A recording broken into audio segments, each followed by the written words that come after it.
ನಾವು ಪರ್ಮಿಷನ್ ಕೊಟ್ಟಿದ್ದೀವಿ. ನಾನು ಎಲ್ಲ ಯುವಕರಿಗೆ, ನಿಮ್ಮ ಯುವಕರ ಇಚ್ಛೆಯಂತೆ, ನಿಮ್ಮ ಯುವಕರ ಮನವಿಯಂತೆ ಭಾಳ ಜನ ನನಗೆ ಮೆಸೇಜ್ ಆಗ್ತಾಯಿದ್ವಿ, ರಿಕ್ವೆಸ್ಟ್ ಮಾಡ್ಕೊಳ್ತಾಯಿದ್ರಿ. ಸೊ ಅವರ ಭಾವನೆಯಂತೆ ನಾವು ಪರ್ಮಿಷನನ್ನು ಕೊಟ್ಟಿದ್ದೇವೆ. ನೀವೆಲ್ಲರೂ ಕೂಡ ಭಾಳ ಶಾಂತಿಯಿಂದ ವರ್ತನೆ ಮಾಡಬೇಕು. ಕಾನೂನು ಚೌಕಟ್ಟು ಭಾಳ ಇಂಪಾರ್ಟೆಂಟು. ನಮ್ಮ ಪೊಲೀಸಲ್ಲಿ ಆಫೀಸರ್ಸು ಎಲ್ಲ ಕಡೆಯೂ ಕ್ಯಾಮ್ರಾಗಳನ್ನ ಇಟ್ಟಿದ್ದಾರೆ. ಸೊ ಭಾಳ ಕಾಮಾಗಿರಬೇಕು. ಇದು ನಾವು ಎಷ್ಟು ಶಾಂತಿ ಪ್ರಿಯರು ನಾವು ಬೆಂಗಳೂರಿನವರು, ಕರ್ನಾಟಕದವರು ಅಂತ ನಾವು ತೋರಿಸ್ಬೇಕಾಗ್ತದೆ. So I appeal to all of you, you enjoy football, you enjoy whether who wins or who loses, that is different.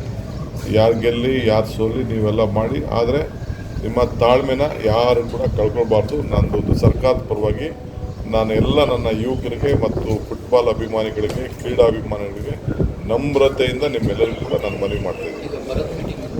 ಈಗ ಭರತ್ ಮೀಟಿಂಗ್ ಇದೆ, ಎಲ್ಲ ಡಿಸ್ಟಿಕ್ ಕೋರ್ಟ್ನೆಲ್ಲ ರಿವ್ಯೂ ಮಾಡ್ತಾಯಿದ್ದೀವಿ.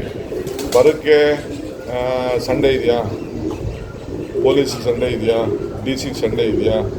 ಸೊ ನಮ್ಗೆ ಯಾವುದು ಸರ್ಕಾರದ ಮಂತ್ರಿಗಳ ಸಂಡೇ ಇದೆಯಾ? 24 hours we have to work. So ಅದಕ್ಕೆ ಸಂಡೇ ಆದರೂ ಕೂಡ ಇಟ್ಟಿದ್ದೀನಿ. ಅದಾದಮೇಲೆ ಸಾಯಂಕಾಲ ಸ್ಪೆಷಲ್ ಕ್ಯಾಬಿನೆಟ್ ಬರೋದು ವಿಚಾರನೇ ನಾನು ಕರೆದಿದ್ದೀನಿ. ಸೊ ಎಲ್ಲರಿಗೂ ಆದಮೇಲೆ ಏನೆಲ್ಲ ಮಾಡ್ಬೋದು ಅಂತ ಈಗಾಗಲೇ ನಾನು ಪ್ರತಿ ತಾಲೂಕು ಕೂಡ 1 ಕೋಟಿ ರೂಪಾಯಿ ಕುಡಿಯೋ ನೀರಿಗೆಲ್ಲ ವ್ಯವಸ್ಥೆ ಮಾಡಿದ್ದೀನಿ.